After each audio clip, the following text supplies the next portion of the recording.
Hello everyone, this is Dushyant Singh and welcome to Adhyayan Adda. अध्ययन अड्डा के इस यूट्यूब प्लेटफॉर्म पर आप सभी लोगों का बहुत बहुत स्वागत है। मॉडर्न हिस्ट्री में आज हम बंगाल के विषय में बात करने वाले हैं और इस एक वीडियो में हम बंगाल के पूरे इतिहास को कवर करेंगे। बंगाल के कौन कौन से प्रमुख नवाब हुए, उनसे संबंधित कौन कौन से प्रमुख घटनाक्रम आपके परीक्षा की दृष्टि से महत्वपूर्ण हो सकते हैं या पूछे जा सकते हैं, उन सभी के बारे में हम इस क्लास में चर्चा करने वाले हैं। इसके साथ साथ इस क्लास में हम बात करेंगे कि प्लासी और बक्सर के युद्ध क्यों हुए, इनकी पृष्ठभूमि क्या थी, तत्कालीन समय में इन युद्धों के कौन कौन से परिणाम देखने को मिलते हैं, इन सभी के बारे में भी इस क्लास में आपको देखने को मिलेगा। इसके साथ साथ भारत में अंग्रेजी सत्ता की स्थापना में प्लासी और बक्सर जैसे युद्धों का योगदान क्या था, क्या इनका परिणाम था, इन सभी के बारे में इस क्लास में आपको डिटेल्ड एनालिसिस, डिटेल्ड चर्चा देखने को मिलेगी। तो चलिए क्लास स्टार्ट करते हैं और सबसे पहले बंगाल के इतिहास के विषय में बात करते हैं। बंगाल की अगर बात करें तो भारत के उस समय पर जितने भी प्रांत हुआ करते थे, जितने भी स्टेट्स हुआ करते थे, बंगाल उन सभी में सबसे प्रॉस्परस स्टेट माना जाता था, सबसे समृद्ध प्रांत माना जाता था, सबसे उपजाऊ प्रांत माना जाता था। हालांकि वो बात अलग है कि बंगाल में जितना शोषण अंग्रेजों ने किया वो अन्यत्र कहीं पर देखने को नहीं मिलता है। बहुत अधिक मात्रा में बंगाल का शोषण किया गया था। किस तरीके से शोषण किया गया था इस वीडियो में आप, इस क्लास में आप देखेंगे आगे चल करके। 1651 में अंग्रेज़ों ने बंगाल में अपनी पहली कोठी बनाई। ये प्रश्न आपसे पूछा जा सकता है कि अंग्रेज़ों ने बंगाल में अपनी पहली कोठी कब बनाई? 1651 में बनाई। किसकी परमिशन से बनाई? शाह शुजा की परमिशन से बनाई। 1698 में सूबेदार अजीम उस खान औरंगजेब का लड़का था। 1698 में अजीम उस खान ने कंपनी को सूतानाती, कालीकाता, गोविंदपुर, ठीक है, कालीकाता जिसे हम मॉडर्न टाइम में कलकत्ता के रूप में जानते हैं, तो सूतानाती, कालीकाता और गोविंदपुर, इन तीनों स्थानों की जमींदारी अजीम उस खान ने ईस्ट इंडिया कंपनी को दे दी। आगे चल करके 1700 में औरंगजेब ने मुर्शीद कुली खां को बना दिया बंगाल का दीवान, ठीक है। औरंगजेब ने 1700 में मुर्शीद कुली खां नाम के व्यक्ति को बंगाल का दीवान बनाया और 1717 में यानी कुछ वर्षों बाद इसे बंगाल का सूबेदार भी बना दिया गया। 1717 में ही फर्रुख सियर ने अंग्रेज़ों को 3000 रुपये वार्षिक टैक्स के बदले में व्यापार करने की बहुत सारी छूटें प्रदान की थी और इसे हम जानते हैं शाही फरमान के रूप में, जिसे मैं पहले आपको पढ़ा चुका हूँ। बंगाल के नवाबों के इतिहास के विषय में बात करें तो बंगाल के नवाबों का जो इतिहास है वो प्रारंभ होता है मुर्शीद कुली खां से, ठीक है। यहीं से बंगाल के नवाबों का इतिहास प्रारंभ होता है। तो सबसे पहले मुर्शीद कुली खां के बारे में बात कर लेते हैं। मुर्शीद कुली खां का समय 1717 से 1727 ईस्वी तक माना जाता है। मुर्शीद कुली खां ने अपनी राजधानी को ढाका से मुर्शिदाबाद स्थानांतरित किया था, ठीक है। ये भी प्रश्न कई बार पूछा गया है कि बंगाल के किस नवाब के द्वारा राजधानी को ढाका से मुर्शिदाबाद स्थानांतरित किया गया था, तो वो मुर्शीद कुली खां था। और इस ट्रांसफ़र के पीछे यानी ढाका से राजधानी को मुर्शिदाबाद ले जाने के पीछे जो मेन रीज़न था वो ये था कि मुर्शीद कुली खां का मतभेद अजीम उस खान से हो गया था और इसी मतभेद के चलते उसने अपनी राजधानी को ढाका से मुर्शिदाबाद ट्रांसफ़र कर दिया था। मुर्शीद कुली खां के समय में बंगाल में भूमि बंदोबस्त के क्रम में एक प्रथा जो है प्रारंभ हुई थी, इजारेदारी प्रथा के नाम से जिसे जाना जाता है, ठीक है। ये प्रश्न भी काफ़ी इम्पोर्टेंट है कि किस बंगाल के शासक के समय में, बंगाल के किस नवाब के समय में बंगाल में इजारेदारी प्रथा प्रारंभ की गई? तो मुर्शीद कुली खां के समय में बंगाल में इजारेदारी प्रथा प्रारंभ की गई थी। इजारेदारी प्रथा क्या थी? ये किसानों की आय को, इनकम को इंक्रीज करने से रिलेटेड थी। इसमें क्या किया जाता था? किसानों की आय को बढ़ाने के लिए, किसानों की इनकम को इंक्रीज करने के लिए उनके लिए ऋण दिया जाता था, ऋण व्यवस्था इसमें जो है दी गई थी। इसे ही इजारेदारी प्रथा के नाम से जाना जाता था। मुर्शीद कुली खां के समय में जमींदारों के 3 प्रमुख विद्रोह हुए। इनके नाम भी कभी कभी परीक्षा में पूछ लिए जाते हैं, इसलिए इनके नाम भी आपको याद होने चाहिए। मुर्शीद कुली खां के समय में जमींदारों के 3 विद्रोह हुए थे। कौन कौन से? उदय नारायण, सीता नारायण का विद्रोह, सुजाद खां का विद्रोह, नजात खां का विद्रोह। ये प्रमुख विद्रोह मुर्शीद कुली खां के समय में बंगाल में हुए थे। मुर्शीद कुली खां के समय में ही बंगाल में शासन की वंशानुगत प्रथा प्रारंभ हो गई थी, ठीक है। वंशानुगत प्रथा आप समझ सकते हैं क्योंकि वंशानुगत प्रथा को आप ऐसे समझ सकते हैं कि जो भी बंगाल का नवाब बनता था उसके जो रिलेटिव्स होते थे, उसके संबंधी होते थे, उसी को बंगाल की बागडोर दे दी जाती थी। तो ये जो प्रथा थी ये मुर्शीद कुली खां के समय में प्रारंभ हुई। 1727 में मुर्शीद कुली खां की मृत्यु हो जाती है और जैसा कि आप पढ़ चुके हैं कि बंगाल में शासन की वंशानुगत प्रथा मुर्शीद कुली खां के समय में प्रारंभ हुई और इसका कोई पुत्र था नहीं।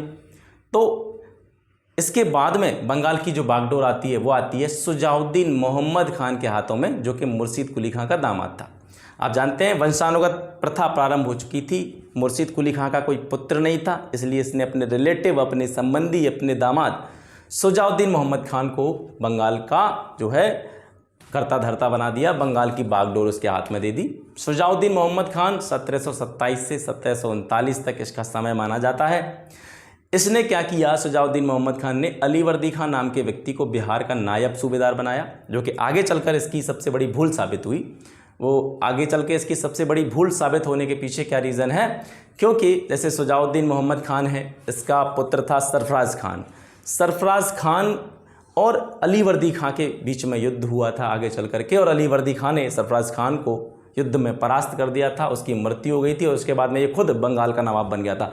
इस तरह से हम कह सकते हैं कि शुजाउद्दीन मोहम्मद खां के द्वारा अली वर्दी खां को बिहार का नायब सूबेदार बनाया गया। आगे चल करके इसने ही इसके खिलाफ विद्रोह कर दिया। ठीक है, 1739 में शुजाउद्दीन मोहम्मद खान की भी मृत्यु हो गई। अब भैया बंगाल की बागडोर जो आ जाती है सरफराज खान के हाथों में।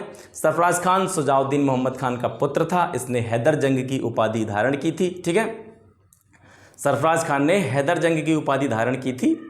1740 में बंगाल के उप सूबेदार अली वर्दी खां, जिसके बारे में अभी हम बात कर रहे थे, अली वर्दी खां ने हाजी अहमद और जगत सेठ नाम के दो व्यक्तियों की सहायता से इसके विरुद्ध, सरफराज के विरुद्ध विद्रोह कर दिया। तो 1740 में सरफराज और अली वर्दी खां के बीच में एक युद्ध हुआ था, जिसे हम गिरिया का युद्ध कहते हैं या गिरिया के युद्ध के नाम से जानते हैं। इस युद्ध में सरफराज खान की मृत्यु हो जाती है और सरफराज खान की मृत्यु के बाद अली वर्दी खां बंगाल का नवाब बन जाता है। ठीक है, तो इस तरीके से इसने हम कह सकते हैं कि अली वर्दी खां को शुजाउद्दीन मोहम्मद खान ने ही एक पद दिया था, इसको आगे प्रमोट किया था और आगे चल कर के इसी ने, अली वर्दी खान ने ही सरफराज खान को जो है, सरफराज खान जो कि शुजाउद्दीन मोहम्मद खान का पुत्र था, उसको युद्ध में परास्त करके मार दिया और खुद बंगाल की सत्ता पर जो है काबिज हो गया। ठीक है, 1740 से 1756 तक अली वर्दी खां का समय माना जाता है। अब चूंकि ये खुद षड्यंत्र करके बंगाल का नवाब बना था, ठीक है, धोखा दे करके बंगाल का नवाब बना था, तो इसको कहीं ना कहीं डर था कि मेरे साथ भी ऐसा हो सकता है। इसलिए इसने क्या किया, मुगल बादशाह मोहम्मद शाह रंगीला को 2 करोड़ रुपए दिए। और क्यों दिए 2 करोड़ रुपए? इसने मोहम्मद शाह रंगीला से यह मांग की कि उसके पद को स्थायी बना दिया जाए, स्टेबल बना दिया जाए, ताकि बंगाल के नवाब के पद से उसको कोई हटा ना सके। ठीक है, तो इस तरह से इसने 2 करोड़ रुपए देकर, मुगल बादशाह को 2 करोड़ रुपए देकर अपने पद को स्टेबल कर लिया, स्थायी बना दिया। नवाब बनकर के अली वर्दी खां ने मिर्ज़ा मोहम्मद खान की उपाधि धारण की थी।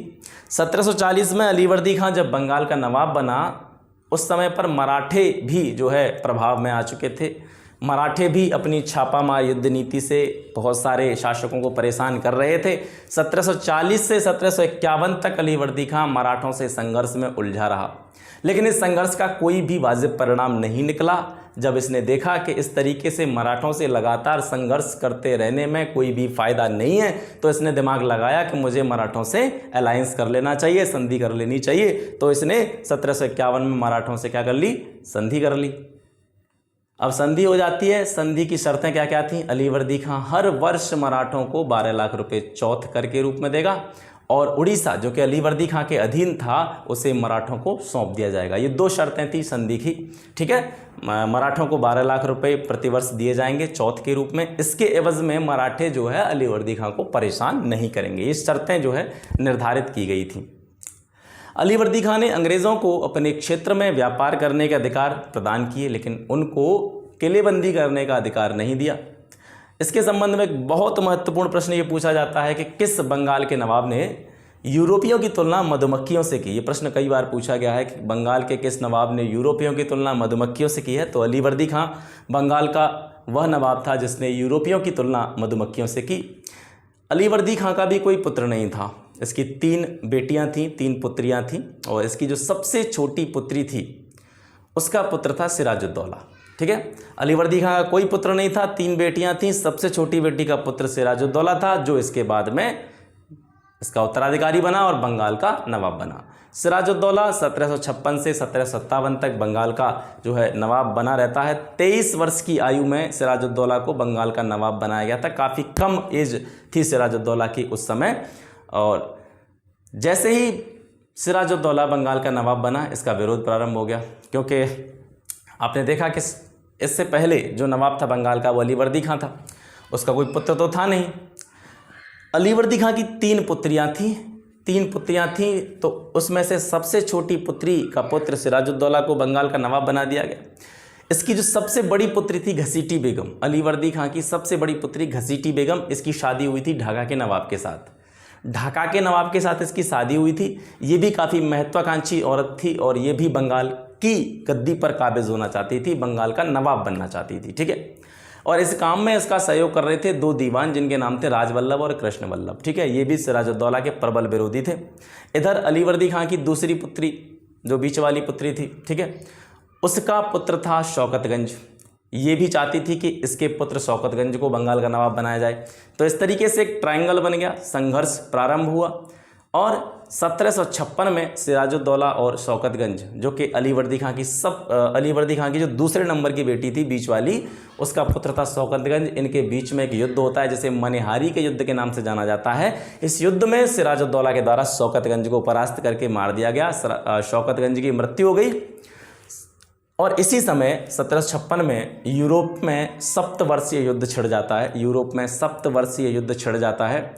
और इस युद्ध के छिड़ने से भारत में जो यूरोपीय थे, अंग्रेज़ थे, फ्रांसीसी थे, वो अपनी अपनी जो कोठियाँ थीं, व्यापारिक कोठियाँ थीं, उनकी किलेबंदी प्रारंभ कर देते हैं। जैसे अंग्रेज़ कलकत्ता की किलेबंदी प्रारंभ कर देते हैं, फ्रांसीसी चंद्रनगर कोठी की किलेबंदी प्रारंभ कर देते हैं।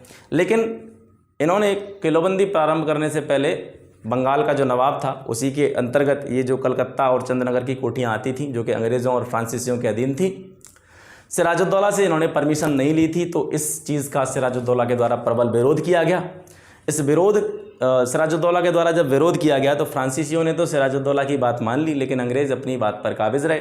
अंग्रेज़ों ने जो किलेबंदी कर रहे थे, उस किलेबंदी को रोका नहीं, ठीक है। सिराजुद्दौला का जो भी बात थी, सिराजुद्दौला ने जो विरोध किया था, उस विरोध का उनके ऊपर कोई प्रभाव नहीं पड़ा, उन्होंने अपना कार्य बंद नहीं किया। इससे क्या होता है, सिराजुद्दौला नाराज़ हो गया।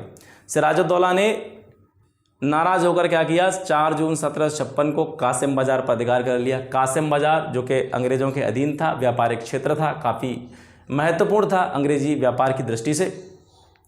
4 जून 1756 को सिराजुद्दौला ने कासिम बाज़ार पर अधिकार किया और उसके कुछ दिन बाद 20 जून 1756 को इसने फोर्ट विलियम पर अपना अधिकार कर लिया, ठीक है। क्योंकि ये अंग्रेज़ जो थे इसकी बात मान नहीं रहे थे, इसकी कोई परमिशन नहीं ले रहे थे। और इसी समय पर लगभग एक और घटना सामने आती है, ब्लैक होल की घटना, जिसके बारे में आप सभी ने सुना होगा। 20 जून 1756 को ब्लैक होल की घटना हुई थी। इसमें क्या किया गया था, सिराजुद्दौला के द्वारा कुछ अंग्रेज़ों को, जिनकी संख्या लगभग 146 मानी जाती है, 146 अंग्रेज़ बंदियों को 18/14 की कोठरी में, ठीक है, 18/14 फीट की कोठरी में बंद कर दिया। लगभग 150 अंग्रेज़ों को इसने एक कोठरी में बंद कर दिया, एक कमरे में बंद कर दिया, जिसमें से दम घुटने के कारण बहुत सारे अंग्रेज़ मर गए। इनमें से केवल 23 जिंदा बचे थे। इस घटना को ब्लैक होल की घटना के नाम से जाना जाता है। अलग अलग बुक्स में इस चीज़ के बारे में अलग अलग जो है व्यू दिए गए हैं। तो कहीं कहीं ये दिया गया है कि ये घटना संभवतः मनगढ़ंत प्रतीत होती है, क्योंकि आप भी थोड़ा सा अगर सोच कर देखेंगे तो इतने छोटे से कमरे में 150 लोगों को भर देना कहीं ना कहीं हमें अतिशयोक्ति लगता है, क्योंकि इतने कम स्पेस में इतने ज़्यादा लोगों को एक साथ नहीं रखा जा सकता, संभव नहीं लगता। और वहीं अगर बात करें जी ब्लैक होल की जो घटना थी, इसका सोर्स क्या था, इसका प्रमुख स्रोत था अंग्रेज़ अधिकारी J.Z. हॉलवेल। उनके द्वारा इस ब्लैक होल की घटना के बारे में बताया गया था, ठीक है। अब बात करते हैं अलीनगर की संधि के विषय में। 9 जून 1757 को अलीनगर की संधि हुई, जो कि हुई थी बंगाल के नवाब सिराजुद्दौला और ईस्ट इंडिया कंपनी की तरफ से थे लॉर्ड क्लाइव, ठीक है। तो लॉर्ड क्लाइव और सिराजुद्दौला के बीच में अलीनगर की संधि हुई 9 जून 1757 को। और इस संधि के पीछे रीज़न क्या था, लॉर्ड क्लाइव ने मानेकचंद नाम के एक व्यक्ति को घूस दी थी और घूस देकर 2 जनवरी 1757 को कलकत्ता पर अधिकार कर लिया, ठीक है। और इसी के कारण अलीनगर की संधि हुई 9 जून 1757 को सिराजुद्दौला और लॉर्ड क्लाइव के बीच में, ठीक है। अब थोड़ा सा देखते हैं इन संधि के परिणामों के बारे में कि अलीनगर की संधि के कौन कौन से परिणाम निकले। और उससे पहले थोड़ा सा आपको बता दें कि जो अलीनगर था, कलकत्ता को सिराजुद्दौला के द्वारा दिया गया एक नया नाम था, ठीक है। अलीनगर कलकत्ता का ही नाम था और कलकत्ता को ही सिराजुद्दौला के द्वारा नाम दिया गया था, एक नया नाम, जिसे अलीनगर कहा जाता है। ठीक है, अलीनगर की संधि के परिणाम क्या क्या निकले कि ईस्ट इंडिया कंपनी को व्यापार की जितनी सुविधाएं पहले से दी जा रही थी वो पुनः इनको दे दी गई, बीच में इसको बंद कर दिया गया था। ईस्ट इंडिया कंपनी को व्यापार की समस्त सुविधाएं दोबारा से दे दी गई और इसके साथ साथ कंपनी को अपने स्थल जितने भी थे उनको दुर्गीकृत करने और सिक्के ढालने की परमिशन दे दी गई। ठीक है, आगे चल करके क्या होता है, 13 मार्च 1757 को क्लाइव और वॉटसन इन्होंने फ्रांसीसियों से चंद्रनगर के किले को छीन लिया, चंद्रनगर की कोठी को छीन लिया। अब क्लाइव और वॉटसन के द्वारा फ्रांसीसियों से चंद्रनगर की कोठी को छीनना नवाब को रास नहीं आया और उसने यह माना कि यह अलीनगर की संधि का उल्लंघन है। अंग्रेज़ों ने अलीनगर की संधि का उल्लंघन किया है और अलीनगर की संधि का उल्लंघन ही कहीं ना कहीं प्लासी के युद्ध का एक प्रमुख रीजन बना। प्लासी के युद्ध के बारे में बात करते हैं। 23 जून 1757 को प्लासी का युद्ध हुआ। इस युद्ध की पृष्ठभूमि को थोड़ा सा और विस्तार से जानने का प्रयास करेंगे कि युद्ध की पृष्ठभूमि वास्तविकता में क्या थी। आप जानते हैं कि जब से सिराजुद्दौला बंगाल का नवाब बना था तभी से बंगाल में उसके प्रति, सिराजुद्दौला के प्रति षड्यंत्र प्रारंभ हो गए थे और इन षड्यंत्रों में सिराजुद्दौला का एक प्रधान सेनापति था मीर जाफ़र, सैन्य अधिकारी यार लतीफ़, एक उनका दीवान था राय दुर्लभ जिसका नाम था, बंगाल का एक प्रमुख सेठ हुआ करता था जिसे जगत सेठ के नाम से जाना जाता था और अन्य मुख्य अधिकारी जो थे वो सभी सिराजुद्दौला से असंतुष्ट थे। ठीक है, सिराजुद्दौला का प्रधान सेनापति मीर जाफ़र, सैन्य अधिकारी यार लतीफ़, दीवान राय दुर्लभ, जगत सेठ और उसके जो मुख्य अधिकारी थे ये सभी लोग सिराजुद्दौला से असंतुष्ट थे। अब अंग्रेज़ तो ऐसी चीज़ों की फिराक में रहते थे। अंग्रेज़ों को, क्लाइव को, लॉर्ड क्लाइव को जब इस चीज़ के बारे में पता चला कि सिराजुद्दौला के जो प्रमुख संपर्क करने वाले लोग हैं, सिराजुद्दौला के जो सबसे प्रमुख लोग हैं वही उससे असंतुष्ट हैं, तो उसने क्या किया, एक धनी व्यापारी था जिसका नाम था अमीचंद। क्लाइव ने अमीचंद के माध्यम से इन सभी लोगों से संपर्क साधा और एक षड्यंत्र बनाया गया। उस षड्यंत्र में यह योजना बनी कि क्लाइव प्लासी पर आक्रमण करेगा। ठीक है, लॉर्ड क्लाइव प्लासी पर आक्रमण करेगा, प्लासी आएगा। इधर से जब क्लाइव प्लासी आएगा तो सिराजुद्दौला भी अपना कुछ न कुछ बचाव करेगा, वो भी उसके विरोध में आएगा निकल करके। मीर जाफ़र क्योंकि सिराजुद्दौला का प्रधान सेनापति था तो यह षड्यंत्र बनाया गया कि जैसे ही क्लाइव प्लासी आएगा तो मीर जाफ़र नवाब को, सिराजुद्दौला को क्या दे देगा, धोखा दे देगा। ठीक है, वो पीछे हट जाएगा और इसके बदले में क्या कर दिया जाएगा, मीर जाफ़र को बंगाल का नवाब बना दिया जाएगा। अब मीर जाफ़र षड्यंत्र के चक्कर में फंस गया और कहीं ना कहीं हम कह सकते हैं ये लालच में आ गया, सत्ता के लालच में आ गया। इसने आगे चल करके धोखा दे दिया था किसको, सिराजुद्दौला को, और जो कहीं ना कहीं सिराजुद्दौला की मृत्यु का कारण बना था। इसके अतिरिक्त अंग्रेज़ों द्वारा कलकत्ता एवं कासिम बाज़ार जो थे इनकी किलेबंदी प्रारंभ करना, ब्लैक होल की घटना, ये सभी जो थे इन्हें हम प्लासी के युद्ध के प्रमुख कारणों में मान सकते हैं। तो पद की लालसा में मीर जाफ़र ने गद्दारी की नवाब के साथ। ठीक है, पद की लालसा में मीर जाफ़र ने नवाब के साथ गद्दारी की और इसी गद्दारी के कारण नवाब की विशाल सेना अंग्रेज़ों की छोटी सी सेना से हार गई। नवाब भाग गया। नवाब भागकर मुर्शिदाबाद पहुंचा जहां पर मीर जाफ़र का पुत्र था मीरन के द्वारा मोहम्मद बेग नाम के व्यक्ति के द्वारा सिराजुद्दौला का कत्ल करवा दिया गया। इस तरीके से सिराजुद्दौला की मृत्यु हो गई और सिराजुद्दौला के बाद में मीर जाफ़र को क्या बना दिया गया, बंगाल का नवाब बना दिया गया। ठीक है, अब इस प्लासी के युद्ध के परिणाम कौन कौन से थे, महत्वपूर्ण से, इनके बारे में थोड़ा सा देख लेते हैं। प्लासी के युद्ध के बाद ईस्ट इंडिया कंपनी को 24 परगना की जमींदारी प्राप्त हुई। क्लाइव को 2,34,000 रुपये भेंट मिली। सेना और नाविक उसके जितने भी थे उनके लिए 50 लाख रुपए अलग से मिले। युद्ध में अंग्रेज जीत गए, विजयी हुए, लेकिन इनडायरेक्ट वे में हम कह सकते हैं कि भारत में इस युद्ध के बाद में अंग्रेजी सत्ता का उदय हुआ। मीर जाफ़र को बंगाल का नवाब बनाया गया और मीर जाफ़र का बंगाल का नवाब बनना भारतीय इतिहास में प्रथम क्रांति के रूप में जाना जाता है या इसे प्रथम क्रांति कहा गया। प्लासी के युद्ध में जीत के फलस्वरूप ही लॉर्ड क्लाइव को बंगाल का गवर्नर भी बना दिया गया। ये प्रश्न भी आपसे पूछा जा सकता है कि क्लाइव को बंगाल का गवर्नर कब बनाया गया था, क्यों बनाया गया था, किस रीजन के उपलक्ष्य में बनाया गया था। तो प्लासी के युद्ध में लॉर्ड क्लाइव के नेतृत्व में, ठीक है, लॉर्ड क्लाइव ने चाहे धोखे से ही सही, षड्यंत्र से ही सही, सिराजुद्दौला को हराया था, उसकी मृत्यु का कारण बना था। इसी वजह से क्लाइव को बंगाल का गवर्नर बना दिया गया था। एक इतिहासकार हैं मेल्सन, उन्होंने एक कोटेशन दी है। उन्होंने कहा है कि इतना तात्कालिक, स्थायी एवं प्रभावशाली परिणामों वाला कोई भी युद्ध नहीं हुआ। इस युद्ध में विजय ने बंगाल में अंग्रेजी साम्राज्य की नींव डाल दी। जो है कोटेशन दी है मेल्सन के अनुसार। कभी कभी परीक्षा में कोटेशंस भी पूछ ली जाती हैं, तो ये भी आपको याद रखनी है। अब सिराजुद्दौला के बाद में बंगाल की बागडोर आ जाती है मीर जाफ़र के हाथ में। 1757 से 1760 तक मीर जाफ़र बंगाल का नवाब रहता है। प्लासी का युद्ध जीतने के बाद में अंग्रेज़ों ने मीर जाफ़र को बंगाल का नवाब बना दिया। मीर जाफ़र के नवाब बनने के बाद में हिंदू मुस्लिम वैमनस्य प्रारंभ हुआ, हिंदू मुस्लिमों में टकराव प्रारंभ हुआ और इस टकराव का फ़ायदा अंग्रेज़ों ने और ज़्यादा उठाया। उन्होंने इस टकराव को, इस वैमनस्यता को और ज़्यादा प्रोत्साहित किया, सपोर्ट किया और एक दूसरे में फूट डालने की कोशिश करी। अपनी कम्युनिटीज़ जो थी, हमारी हिंदू कम्युनिटी, मुस्लिम कम्युनिटी, उनमें फूट डालने की, बंटवारे की जो है इन्होंने कोशिश की और इसी नीति को हम बांटो और राज करो की नीति के नाम से भी जानते हैं। ठीक है, अंग्रेज़ों ने हिंदू मुस्लिम वैमनस्यता को, हिंदू मुस्लिम टकराव को और ज़्यादा प्रोत्साहित किया और बांटो और राज करो की नीति प्रारंभ की। अब 25 फरवरी 1760 को क्लाइव जो था, लॉर्ड क्लाइव, वो इंग्लैंड चला जाता है और इसके बाद में गवर्नर बनता है हॉलवेल। ठीक है, ये बंगाल का अस्थाई गवर्नर बनकर के आया था। हॉलवेल कुछ हम कह सकते हैं बहुत कम समय के लिए बंगाल का गवर्नर रहा था, अस्थाई रूप से ये जो है अपॉइंट किया गया था। इसके बाद में वेंसीटाट आता है, ये स्थायी गवर्नर बन के आता है बंगाल का। तो वेंसीटाट और मीर कासिम, ठीक है, वेंसीटाट और मीर कासिम के बीच में समझौता होता है। मीर कासिम और वेंसीटाट के बीच में समझौते का मेन कारण क्या था? क्योंकि ये मीर जाफ़र को अब नवाब पद से हटाना चाहते थे। ठीक है, तो वेंसीटाट और मीर कासिम ने मिलकर के मीर जाफ़र को नवाब के पद से हटा दिया और इससे कंपनी का क्या लाभ हुआ? कंपनी का लाभ ये हुआ कि मीर कासिम को नवाब बनाए जाने के बदले में अंग्रेज़ों को बहुत सारी चीज़ें मिली, जैसे बर्दवान, मिदनापुर, चटगांव, इन सभी जगहों की इनको दीवानी प्राप्त हुई।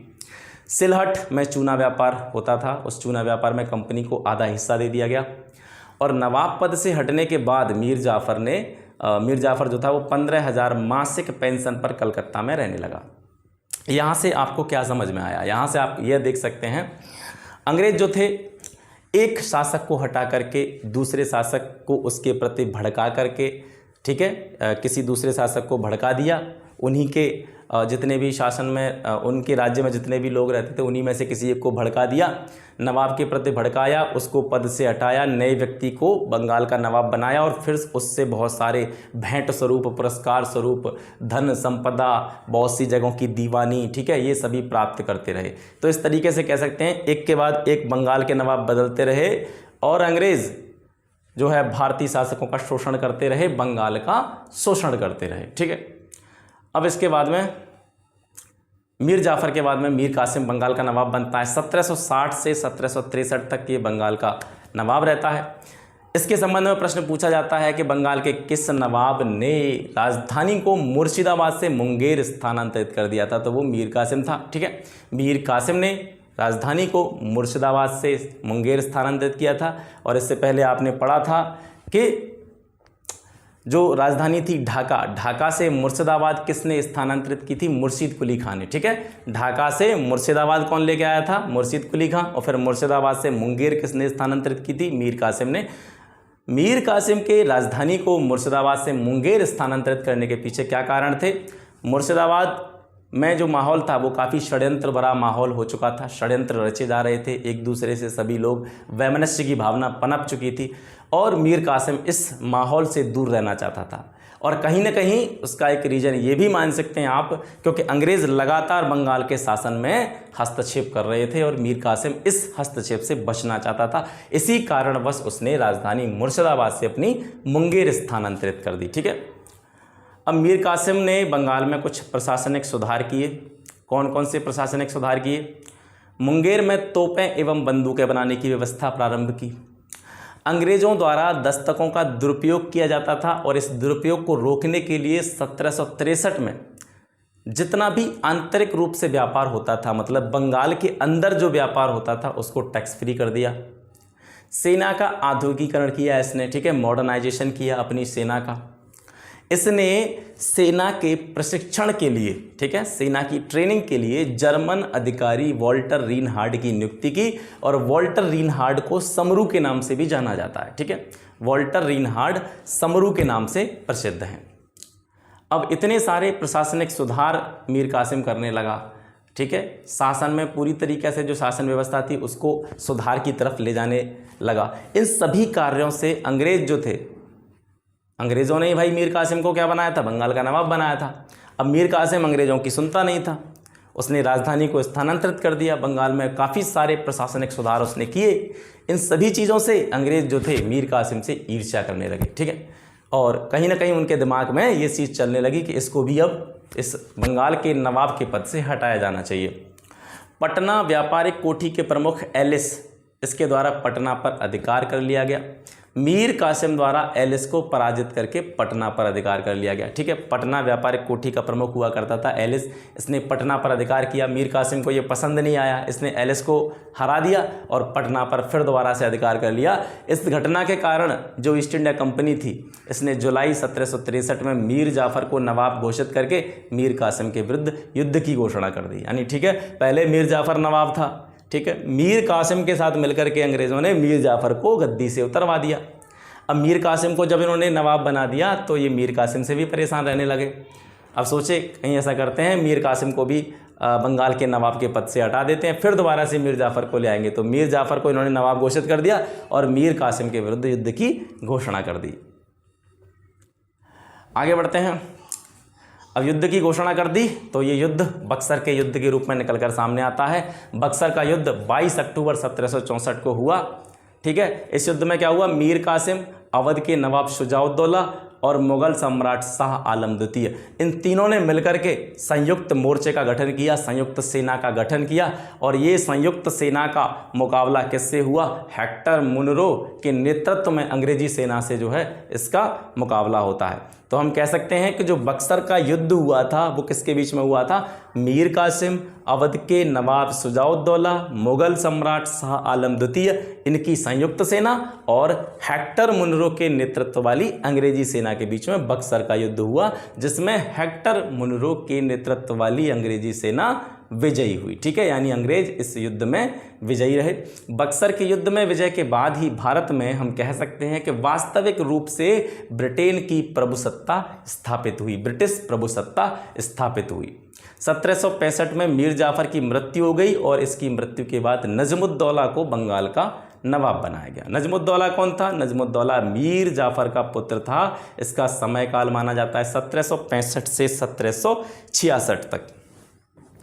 अब बक्सर का युद्ध हो गया। बक्सर के युद्ध के बाद क्लाइव जो कि इंग्लैंड चला गया था, वो दोबारा से बंगाल का जो है ब्रिटिश गवर्नर के रूप में बनकर के भारत आता है।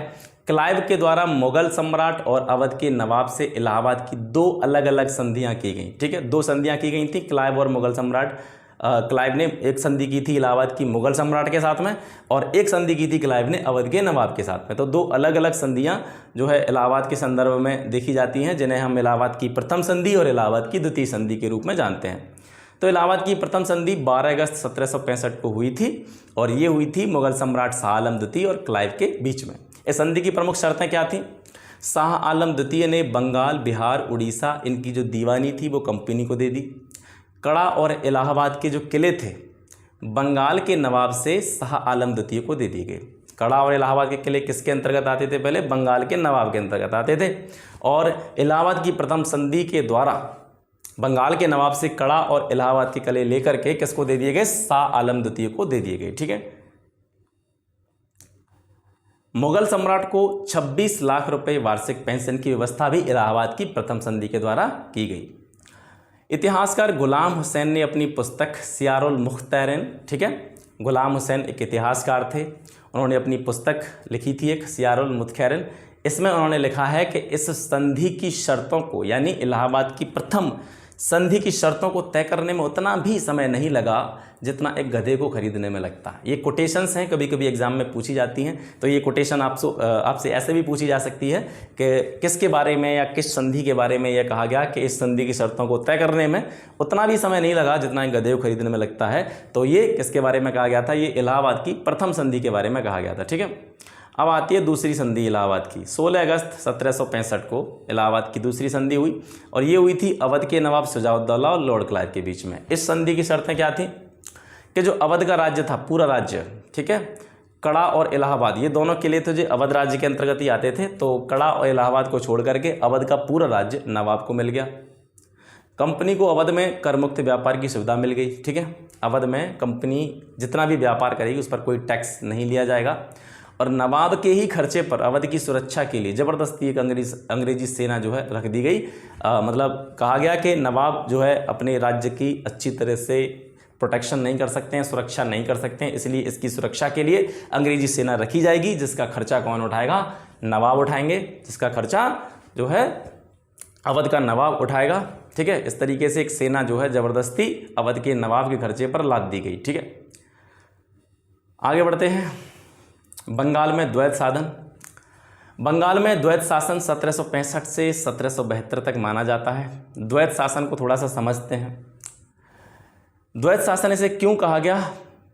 क्योंकि बंगाल की जो शासन व्यवस्था थी वो दो भागों में बांट दी गई। एक भाग में हम बोल सकते हैं प्रशासन, राजस्व वसूली, दीवानी न्याय, इनके जो अधिकार थे इन पर क्लाइव का कंट्रोल था। और दूसरी चीज़ आंतरिक शांति व्यवस्था, फौजदारी न्याय, प्रशासनिक दायित्व या जिम्मेदारियां, ये सब नवाब को दे दी गई। तो यहाँ से आप कह सकते हैं कि क्लाइव के द्वारा क्या किया गया बंगाल के संबंध में कि जो प्रशासन था, राजस्व वसूलने का काम था, दीवानी न्याय था, उस सब पर क्लाइव ने अपना कंट्रोल कर लिया। यानी इसने जहाँ से हम कह सकते हैं जो सोर्स ऑफ इनकम थी, जहाँ से फ़ायदा मिलना था, वो चीज़ें तो इसने अपने पास रख ली। और जो जिम्मेदारी के काम थे, जैसे शांति व्यवस्था बनाना नवाब का काम है, लड़ाई दंगा कहीं पे भी फौजदारी हो जाती है उसका काम भी, उसको निपटाने का काम भी नवाब का है। प्रशासन के जितने भी दायित्व हैं, जिम्मेदारी हैं, वो भी सब नवाब की हैं। लेकिन प्रशासन को रन कौन करेगा? अंग्रेज़ करेंगे। राजस्व कौन वसूलेगा? अंग्रेज वसूलेंगे। दीवानी न्याय से संबंधित जितने भी मामले हैं उनमें दखलंदाजी किसकी रहेगी? अंग्रेज़ों की रहेगी। तो इस तरीके से बंगाल की जो शासन व्यवस्था थी उसको दो भागों में बांट दिया गया। और हम कह सकते हैं एक तरफ थी जो पावरफुल चीज़ें और दूसरी तरफ थी जिम्मेदारी वाली चीज़ें। तो जिम्मेदारी वाली चीज़ें नवाब को दे दी गई, भैया जिम्मेदारी वाला काम तुम संभालो और फायदे वाली चीज़ें जो हैं मलाई जो है वो हम लेंगे, ठीक है। तो यह एक ऐसी व्यवस्था थी जिसमें अधिकार और उत्तरदायित्व, एक सेकेंड थोड़ा सा,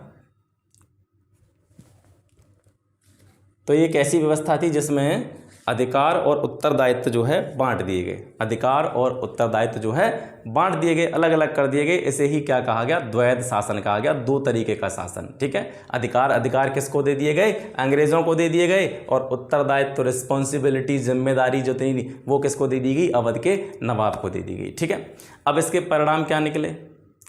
अब इसके परिणाम ये निकला कि कंपनी ने जो प्रशासन का उत्तरदायित्व लिया था अपने ऊपर कि प्रशासन हम चलाएंगे, कंपनी ने प्रशासन का अपना उत्तरदायित्व ठीक से नहीं समझा, जिसके कारण कानून व्यवस्था बिल्कुल ठप पड़ गई, बेकार हो गई। भूमि कर संग्रह अधिक बोली लगाने वाले को दिया जाने लगा, जिससे किसानों का शोषण प्रारंभ हुआ। यानी जो टैक्स वसूला जाता था, भूमि से जो कर वसूला जाता था, वो क्या करते थे अंग्रेज क्या करते थे कि हम अगर अलग अलग रूप से कर वसूलेंगे तो इसमें जो है हमारी जिम्मेदारी बढ़ेगी, तो वो बोली लगवाते थे। और जो व्यक्ति सबसे बड़ी बोली लगाता था उससे पैसा लेकर के उस ज़मीन से जितना भी टैक्स वसूला जाता था उसका अधिकार उसको दे देते थे, ठीक है। तो जो ज़्यादा बोली लगाएगा, ज़्यादा पैसा खर्च करके टैक्स वसूलने का अधिकार लेगा, तो ज़्यादा पैसा खर्च करेगा तो किसानों से भी, भूमि स्वामी जितने भी थे उनसे भी ज़्यादा पैसा लेगा। तो इस तरीके से ये व्यवस्था किसानों के शोषण का कारण बनी। किसानों का शोषण यहाँ से प्रारंभ हो जाता है। 1770 में एक भयंकर अकाल पड़ा था बंगाल में, ठीक है। भयंकर अकाल पड़ा था और इस अकाल के बावजूद कर में कटौती के बजाय जो लगान था वो 10% और बढ़ा दिया गया था। किसानों का और ज़्यादा शोषण कर दिया गया था। अब एक प्रश्न पूछा जा सकता है आपसे कि बंगाल में जब अकाल पड़ा था 1770 में, तो उस समय बंगाल का गवर्नर कौन था? कार्टियार, ठीक है। 1769 से 72 तक ये बंगाल का गवर्नर रहा था। और इस पूरे घटनाक्रम के फलस्वरूप क्या हुआ, किसानों का शोषण तो हुआ ही, इसके साथ साथ उद्योग एवं दक्षता का ह्रास हुआ। ठीक है, उद्योग धंधे सारे बंद हो गए, दक्षता जो भी हाथ के कारीगर थे, जितने व्यक्ति थे, वो जो है उनके लिए कोई काम नहीं बचा, उन्होंने काम करना बंद कर दिया, तो उद्योग और दक्षता का ह्रास हुआ, कमी हुई। भारतीय व्यापार जो है पूरी तरीके से विघटित हो गया, अस्त व्यस्त हो गया। ठीक है, ये परिणाम निकले थे इस बंगाल के द्वैत शासन के। इतिहासकार थे इतिहासकार के एम पणिक्कर के द्वारा इस काल को डाकुओं का राज्य कहा गया है। ठीक है, ये सब पूरा जो समय है बंगाल का समय, जिस पर अंग्रेजों ने अपना जो है षड्यंत्र के द्वारा एक राजा को हटाया, दूसरा राजा बनाया, बंगाल का शोषण किया। ठीक है, और अत्यधिक मात्रा में भूमि कर लगाया, द्वैत शासन, ये पूरा सब मिला करके इतिहास के एम पणिक्कर ने इसको क्या कहा है, डाकुओं का राज्य कहा है। और वहीं ब्रिटिश इतिहासकार थे पर्सिवल स्पीयर, उनके द्वारा इसे बेशर्मी एवं लूट का काल माना गया है। ठीक है, इस पूरे समय को बेशर्मी एवं लूट का काल माना गया है। ये कोटेशंस हैं, ये एग्जाम में पूछी जा सकती हैं, आपको ये भी याद करके चलनी है, ध्यान रख के चलनी है। क्लाइव ने कुछ गलत काम किए थे, तो उसके साथ कुछ इन्होंने सुधार भी किए थे। वो कौन कौन से सुधार थे? किसने उपहार लेना बंद कर दिया था? कंपनी तो व्यापार करती ही थी, लेकिन कंपनी के जो कुछ अधिकारी थे वो प्राइवेट रूप से, व्यक्तिगत रूप से भी अपना व्यापार करते थे, निजी व्यापार करते थे। उस निजी व्यापार पर इसने रोक लगा दी थी। 1766 में सैनिकों का जो दोहरा भत्ता था वो इसने बंद कर दिया था, और इसी भत्ते के बंद करने के कारण इलाहाबाद और मुंगेर के अधिकारियों ने विद्रोह कर दिया था, और इसे श्वेत विद्रोह के नाम से जाना जाता है। ठीक है, इस तरीके से ये हो गया आज का बंगाल का इतिहास। आशा करता हूँ ये क्लास आपको पसंद आया होगा।